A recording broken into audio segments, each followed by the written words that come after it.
இன்றைய தினம் பார்த்தீங்கன்னா வெள்ளிக்கிழமையோடு அமாவாசை வருவது ரொம்பவே சக்தி வாய்ந்தது. அதிலேயும் மார்கழி அமாவாசை அப்படிங்கிறது ரொம்ப சிறப்பு வாய்ந்ததுங்க. அமாவாசை அன்று முன்னோர்களுக்கு செய்ய வேண்டிய தர்ப்பணத்தை செய்துவிட்டு காகத்திற்கு சாதம் வைத்துவிட்டு இந்த ஒரு தானத்தை கண்டிப்பாக நீங்கள் பண்ணணுங்க. அப்போ முன்னோர்களினுடைய ஆசீர்வாதம் உங்களுக்கு பரிபூர்ணமாக கிடைக்கும்.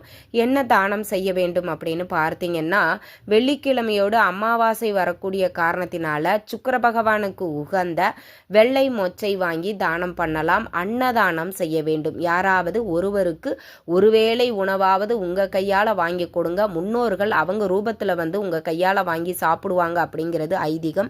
அதனால் இதையும் நீங்கள் மறக்காதீங்க. இது குளிர்காலம் அப்படிங்கிறதுனால போர்வை, பெட்ஷீட் இது மாதிரியான பொருட்களை நீங்கள் தானமாக கொடுங்கள். கண்டிப்பாக முன்னோர்கள் சாபம் நீங்கும். முன்னோர்களினுடைய ஆசீர்வாதம் பரிபூர்ணமாக கிடைக்கும்.